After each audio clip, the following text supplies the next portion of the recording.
ದರ್ಶನ ನಿವಾಸದ ಮೇಲೆ ಉದ್ದೇಶಪೂರ್ವಕವಾಗಿ ದಾಳಿ ನಡೆದಿದೆ ಎಂಬ ಸುಮಲತಾ ಹೇಳಿಕೆ ವಿಚಾರವಾಗಿ ಸಚಿವ ಪುಟ್ಟರಾಜು ಪ್ರತಿಕ್ರಿಯೆಯನ್ನು ಕೊಟ್ಟಿದ್ದಾರೆ. ಈ ಸಂಬಂಧ ಮಾತನಾಡಿದಂತ ಅವರು, ಸುಮಲತಾ ಯಾವ ದೃಷ್ಟಿಯಲ್ಲಿ ಈ ಹೇಳಿಕೆ ನೀಡಿದ್ದಾರೋ ಗೊತ್ತಿಲ್ಲ. ಕತ್ತಲೆಯಲ್ಲಿ ನಿಂತು ಅವಿವೇಕಿಗಳು ಕಲ್ಲು ಹೊಡೆದ್ರೆ ನಾವು ಹೆದರಲ್ಲ. ಇನ್ನೆಷ್ಟು ಕಲ್ಲು ಹೊಡೆಸ್ತಾರೋ ಹೊಡೆಸ್ಲಿ. ದರ್ಶನ್ ಮನೆ ಮೇಲೆ ನಡೆದಿರುವಂತಹ ದಾಳಿಯನ್ನು ನಾನು ಖಂಡಿಸ್ತೇನೆ. ಯಾರ ಅಭಿಮಾನಿಗಳು ದಾಳಿ ನಡೆಸಿದ್ರು ಅದು ತಪ್ಪೇ ಅಂತ ಹೇಳಿದ್ರು. ಇನ್ನು ಇದೇ ವೇಳೆ ಸುಮಲತಾಗೆ ಯಶ್ ದರ್ಶನ್ ಸಾಥ್ ವಿಚಾರವಾಗಿಯೂ ಸಹ ಮಾತನಾಡಿದಂತ ಅವರು, ಮಂಡ್ಯದ ಜನತೆ ಸ್ವಾಭಿಮಾನಕ್ಕೆ ಹೆಸರಾದವರು. ಯಾರೊದ್ದೋ ಹೆಸರಲ್ಲಿ ಮಂಡ್ಯದಲ್ಲಿ ಬೇಳೆ ಬೇಯಿಸಿಕೊಳ್ಳೋಕೆ ಆಗಲ್ಲ ಅಂತ ಹೇಳಿದ್ರು.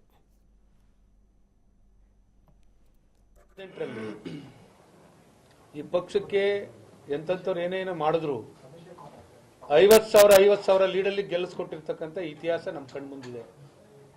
ಇಷ್ಟು ಮಟ್ಟಿಗೆ ಚುನಾವಣೆ ಮಾಡಿದಂಥ ಈ ಜನ ಎಷ್ಟು ಪ್ರಜ್ಞಾವಂತರು, ಎಷ್ಟು ಸ್ವಾಭಿಮಾನಿಗಳು ಅಂತಕ್ಕಂಥದ್ದನ್ನು ತೋರಿಸ್ಕೊಟ್ಟಿದ್ದಾರೆ. ಕಳೆದ ಮರುಚುನಾವಣೆ ಲೋಕಸಭಾ ಕ್ಷೇತ್ರದಲ್ಲಿ 3.5 ಲಕ್ಷ ಹತ್ತಿರದಲ್ಲಿ ಇವತ್ತು ಮೈತ್ರಿ ಅಭ್ಯರ್ಥಿ ಶಿವರಾಮೇಗೌಡರು ಗೆಲ್ಲಿಸ್ಕೊಟ್ಟಂತ ಇತಿಹಾಸ ಇದೆ. ಇವತ್ತು ಕಾಂಗ್ರೆಸ್ನವ್ರನ್ನ ಒಗ್ಗಟ್ಟಾಗಿ ಚುನಾವಣೆನ ಹೇಗೆ ಎದುರಿಸಬೇಕು ಅಂತ ತೀರ್ಮಾನ ಮಾಡ್ಕೊಂಡಿದ್ವಿ, ಮಾಡ್ತೀವಿ. ಇಲ್ಲಿ ಯಾರ್ದೋ ಹೆಸರಿನಲ್ಲಿ ಏನಾದರೂ ಬೇಳೆ ಬೇಯಿಸ್ಕೋಬಹುದು ಅಂತಕ್ಕಂಥದ್ದನ್ನ ಯಾರ ಮನಗಂಡಿದ್ರೆ ಅದಕ್ಕೆ ಈ ಜಿಲ್ಲೆಯಲ್ಲಿ ಅವಕಾಶ ಕೊಡೋದಿಲ್ಲ. ಒಂದಲ್ಲ ಇನ್ನೂ 3 ಬಾರಿ ಮನವಿ ಮಾಡ್ತೀವಿ, ವಿನಂತಿ ಮಾಡ್ತೀವಿ. ಆಮೇಲೆ ಈ ಜಿಲ್ಲೆ ಜನ ತೀರ್ಮಾನ ತಗೋತಾರೆ ಏನು ಯಾರಿಗೇನು ಬುದ್ಧಿ ಕಲಿಸ್ಬೇಕು ಅಂತಕ್ಕಂಥದ್ದನ್ನು. ನಾವು ತಪ್ಪು ಮಾಡಿದ್ರು ಅಷ್ಟೇ, ಇನ್ನೊಬ್ಬರು ಮಾಡಿದ್ರು ಅಷ್ಟೇ. ಇವತ್ತು ಮಗುನ ಮನಸ್ಸುಳ್ಳಂತ ನಮ್ಮ ಅಭ್ಯರ್ಥಿ ನಿಖಿಲ್ ಕುಮಾರಸ್ವಾಮಿ ಅವರು ಅವ್ರಿಗೆ ತಿಳಿದಂಥ ವಿಚಾರಗಳನ್ನೇ ಹಲವಾರು ಬಾರಿ ಎಕ್ಸ್ಪ್ರೆಸ್ ಮಾಡಿದ್ದಾರೆ, ವಿನಂತಿ ಮಾಡಿದ್ದಾರೆ.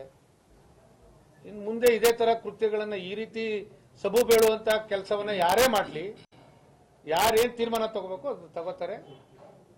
ಶಾಂತಿಯುತವಾಗಿ ಈ ಜಿಲ್ಲೆನಲ್ಲಿ ಚುನಾವಣೆ ಮಾಡೋದನ್ನ ನಾವು ಕಲ್ತಿದ್ದೀವಿ.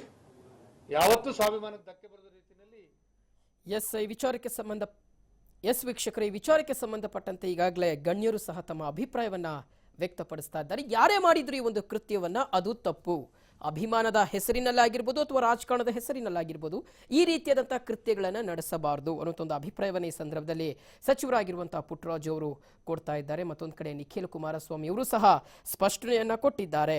ಮತ್ತೊಂದು ಕಡೆ ಸುಮಲತಾ ಯಾವ ದೃಷ್ಟಿಯಲ್ಲಿ ಈ ಒಂದು ಹೇಳಿಕೆಯನ್ನ ಕೊಟ್ಟಿದ್ದಾರೋ ಗೊತ್ತಿಲ್ಲ. ಮಂಡ್ಯದ ಜನ ಸ್ವಾಭಿಮಾನಕ್ಕೆ ಹೆಸರಾದಂಥವರು, ಹಾಗಾಗಿ ಯಾರದ್ದೋ ಹೆಸರಿನಲ್ಲಿ ಬೇಳೆ ಬೇಯಿಸಿಕೊಳ್ಳುವಂಥದ್ದು ಸರಿಯಲ್ಲ ಅನ್ನೋದೊಂದು ಮಾತನ್ನು ಸಹ ಈ ಸಂದರ್ಭದಲ್ಲಿ ಪುಟ್ಟರಾಜು ಅವರು ಕೊಟ್ಟಿದ್ದಾರೆ. ಮುಖಾಂತರ ಮಂಡ್ಯದಲ್ಲಿ ಒಂದು ರೀತಿಯಾಗಿ ರಾಜಕೀಯ ಚಟುವಟಿಕೆಗಳು ಗರಿಗೆದರ್ತಾ ಇದೆ.